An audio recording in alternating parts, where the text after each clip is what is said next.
This is a criminal. This is a public safety threat to the United States.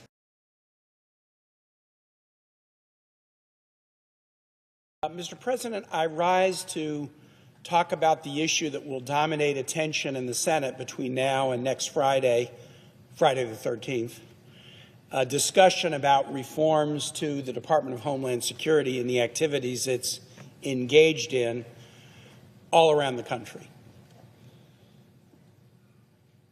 It is common during the 13 years that I've been in the Senate for folks to talk about immigrants as a problem. It's very uncommon for people to take this floor and talk about immigrants as a strength. And based on my experience in 31 years now, coming on 32 in elected office in Virginia, I believe immigrants are a strength and not a problem. That doesn't mean there aren't issues that we need to resolve, but I think it's high time that people in this chamber talk about immigrants to this country and recognize the strengths that they bring. President Trump and his administration have launched upon an unprecedented campaign against immigrants. Immigrant crackdowns in Virginia and elsewhere. And the claim of the administration and many who support it is that this is because of a desire to protect Americans and rid American streets of criminals. I maintain that President Trump has instead demeaned and dehumanized immigrants and their countries of origin since day one of his political career for matters completely unrelated to public safety. And since he has been empowered to be president, both in his first term and now this term, he's thrown everything he can at keeping people out and even rounding people up who he views as the wrong kind of people, the other. His efforts to round up thousands and thousands of people he views as the other on spurious charges and without due promise are sweeping up all kinds of people, including children, and they are hurting our country, hurting our economy, and hurting my Commonwealth. I'd like to start with what the president has said. These policies are motivated by a president who has said a number of things about the immigrant community, and I think these express the basic motivations for his actions. There's a beautiful phrase in the New Testament that says, "From the fullness of the heart, the mouth speaks." On this topic, the president has a very full heart, and he has spoken very plainly about his motivation. In the speech marking the beginning of his campaign in 2016, day one, President Trump embarked on a tirade against Mexicans and Mexican Americans, saying, quote, "When Mexico sends its people, they're not sending their best. They're sending people that have a lot of problems. They're bringing drugs. They're bringing crime. They're rapists. And some, I assume, are good people." So most of them are bad, drug addicts, criminals, rapists, but some are good people. That's the very essence of bigotry and discrimination, and we know that to be a lie. One of President Trump's first actions when he became president in 2017 was to impose a ban on people entering the country if they were coming from countries that were predominantly Muslim in nature. It wasn't based on the vetting of an individual to determine if they posed a problem. If you're a Muslim, if you come from a country that was predominantly Muslim, you are banned. The very essence of bigotry and discrimination. That policy was struck down by the Supreme Court. The administration recalibrated it to do it in a different way, but the president revealed what is his motivation.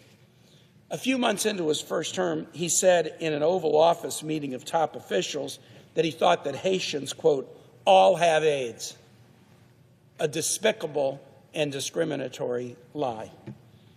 And he also said in that same meeting we should keep Nigerian immigrants out of the United States because if they come to America, they would, quote, "never go back to their huts." Derogatory, discriminatory. I don't like to curse. I'm not perfect at this, but I don't like to curse, and when I try, I can't do it convincingly. And I don't like to quote people who are cursing, but I'm going to do that because I don't think this should be sanitized. Later, in his first term at a meeting with top cabinet officials in the White House staff and senators, President Trump said, "Why do we want all these people from shithole countries coming here?" Now, at the time when that was revealed, the president denied it, said he had not used that phrase. But we know that that was a lie because recently at rallies, he's been acknowledging that he used that phrase, and he still uses that phrase. Just a few months ago, he loudly and proudly repeated the same line. He said, "Remember I said to senators, the Democrats came in, they wanted to be bipartisan, so they came in. We had a meeting, and I say, why is it we only take people from shithole countries, right?" This is the president recently acknowledging that language, discriminatory and bigoted language. "Why can't we have some people from Norway, Sweden? Just a few. Let us have a few from Denmark. Do you mind sending us a few people? Send us some nice people. Do you mind? But we always take people from Somalia. Places that are a disaster, right? Filthy, dirty, disgusting, ridden with crime, bigoted, and discriminatory." Linger on that for a second. Some nice people from Scandinavia, but instead of filthy or dirty places like Somalia. Recently, the president, after canceling many refugee programs from other nations, including Cuba, opened up a path for refugees to come from South Africa if they're Afrikaners. South Africa has all kinds of ethnic groups. Afrikaners are just one. The path that the president opened for refugees coming to the United States from South Africa was limited to Afrikaners, even though Afrikaners are represented in the current national unity government of South Africa. But he claimed that Afrikaners are being persecuted. Notice a few months later, he also claimed that Nigerians were being persecuted if they were Christians, and he used military action against Nigeria, but he wouldn't open up a path for Nigerians to come to the United States. Well, he asserts that Afrikaners are being persecuted against, and so we'll have a refugee program for them.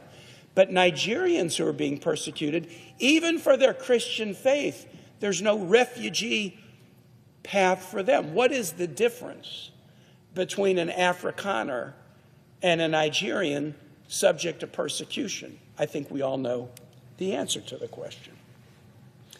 So if you support President Trump's immigration policies, I think you have to look in the mirror and grapple with the fact that his motivation is about fundamentally not liking people of different skin colors from continents or countries that he views as disfavorable, or who come from religious backgrounds that he views as disfavorable.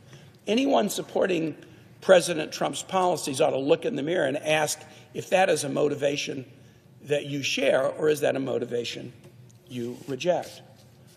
Let me turn now from the president's motivations that explain this entire policy to the actual actions. President Trump's immigration crackdown has been violent. It's been inhumane. It's rounded up innocent people, mothers, children. It's rounded up U.S. citizens. The visceral disdain for immigrants, but particularly for those who don't look like him or from countries he doesn't like, has led to a crackdown that has far exceeded the stated claim that it is about law enforcement and public safety. While he and his enablers claim that they're after the, quote, worst of the worst, or that they're only going after people who are criminals, that's just not true. Last month, federal agents detained this youngster, 5-year-old Liam Conejo Ramos, and his father from their driveway in Minneapolis, Minnesota. Is this a criminal? Is this a public safety threat to the United States? How could you make that argument with a straight face or accept it from a president with the kind of motivation that he has demonstrated in his hostility to immigrants? Liam had just gotten home from preschool with his Spider-Man backpack and his bunny stocking cap. He and his father were held in a facility in Texas more than 1,000 miles away from their home for over a week until a federal judge ordered that they be released. Dangerous criminal, keeping our streets safe. Over a 2-month period last year, according to the right-leaning Cato Institute, nearly 3/4 of people rounded up by ICE had no criminal conviction. None whatsoever. Of those who did have a criminal conviction, the biggest category was, drum roll, traffic violations. In February 2025, 3,165 immigrants with no criminal charges or convictions were detained by ICE. 3,000 in February 2025. Last month, January 2026, the number of people detained by ICE with no criminal conviction and no criminal charges had grown to 25,193. From September 21, 2025 until last month, January 7, single-day ICE detentions increased to 11,296 a day. But again, this stat showed that well over 2/3 had no criminal convictions and no criminal charges. How about U.S. citizens? As of October 2025, more than 170 U.S. citizens were detained by immigration agents. That's what we know of. 24 were held for more than a day without being able to call their loved ones or a lawyer. Nearly 20 of those U.S. citizens detained were children, and 2 of them had cancer. More than 50 American assistants were detained by ICE on suspicion of being undocumented. And guess what? All 50 were Latino, people whose skin color or ethnic background have been demonstrated by the president to be those he disapproves. Late last month, ICE agents went to a U.S. citizen's house with no warrant, broke his door down, dragged him from his home at gunpoint in his underwear in below freezing temperatures in front of his 4-year-old grandson. Neighbors took it all on video.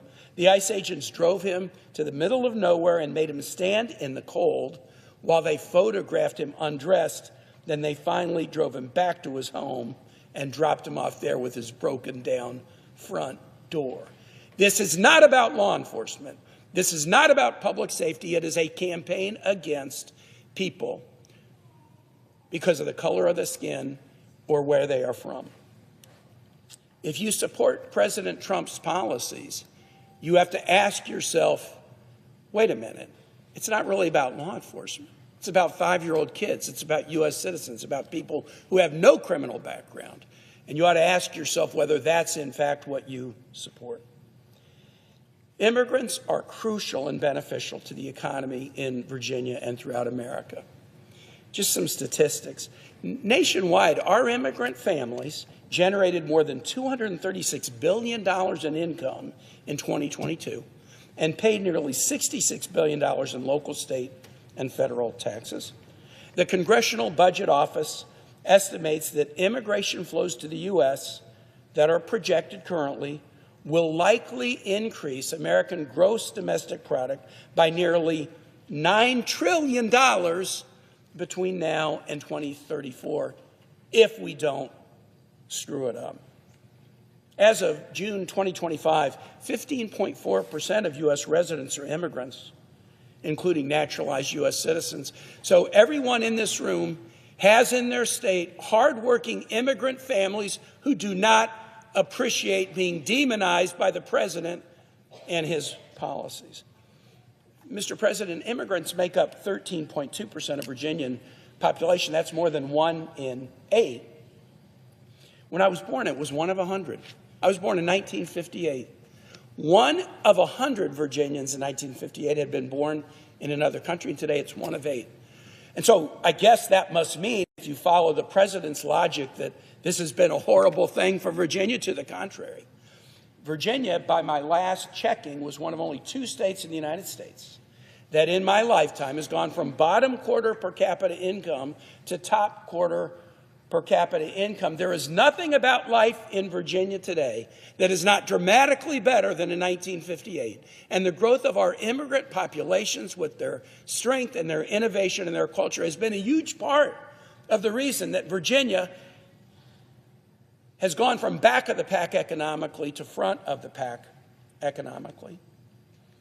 Virginia has started to see some population decline in recent years, except for immigration. Immigration has actually enabled our state to continue to grow. Growth is helpful to the economy. Immigrants contribute $104 billion annually to the Virginia economy. Get this, 29%, nearly one-third of our Main Street business owners in Virginia are immigrants. Our Main Street business owners, nearly 30%. 16% of our workforce is immigrant. And let me tell you about a couple of industries in specific and give you some Virginia statistics. 34% of our chefs are immigrants. 44% of our computer engineers are immigrants. 28% of our child care workers are immigrants. 52% of our painters are immigrants. 46% of our agriculture workers, and ag and forestry is still the #1 industry in Virginia, as it is in most states in the country. 46% of our ag workers are immigrants. 43% of our construction workers are immigrants. Health aides, more than 20% of our health professionals are immigrants. And Mr. President, I notice this particularly when I visit rural Virginia, that if it weren't for immigrant-trained doctors and nurses and allied health professionals, many of the rural parts of our state would not have health providers at all. Demeaning and attacking, terrorizing and frightening, disrespecting immigrants is not only the wrong thing to do, it hurts our country and it hurts our economy. What would we do without 46% of our ag workers? What would we do without 43% of our construction workers or 20% of our health aides? Don't they deserve some positive words and some thanks? Like, thanks for choosing us. You could have chosen someone else. Instead, you've chosen to come here and enrich our communities. And the skills I gave you are everything from sort of more manual skills to high-end computer engineering and health professions. I could have done this with virtually any profession in Virginia, and I would have made the same case that we would not be the Commonwealth that we are, the success that we are, without the growth of our immigrant populations.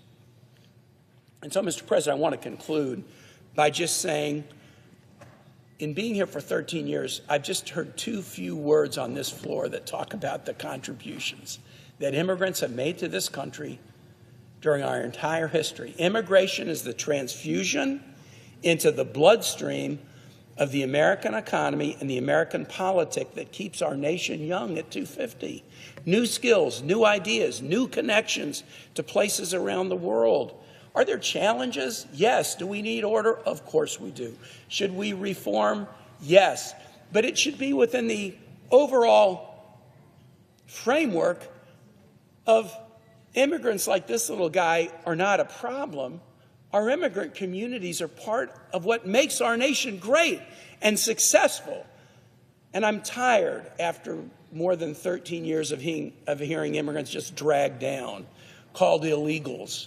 Why don't we call people convicted of fraud illegals? Why don't we call people convicted of sexual harassment illegals? There's only one kind of person that some label an illegal in the United States, and that's if they have violated the laws to enter the country. What about all the other illegalities that people in this country commit? But there's only one kind of person that we demonize with the label illegal, and I'm tired of it.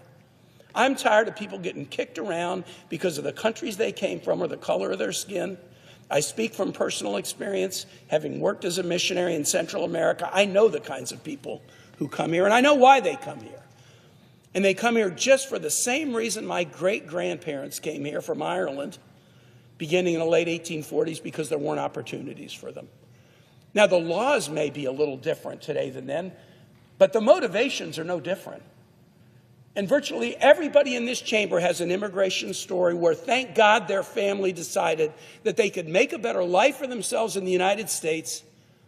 And just as we don't demonize each other because we have immigrant roots, we shouldn't be demonizing people like this young 5-year-old's family and terrorizing them as we are. Any policy that begins with the assumption that immigrations are a problem or a threat or a public safety concern, instead of beginning with the reality that our immigrant communities have been part of the great success of this nation, any policy that starts with the wrong assumption is bankrupt morally, bankrupt legally, bankrupt economically. And it will hurt our nation. It's already hurting our nation. It will continue to hurt it even further.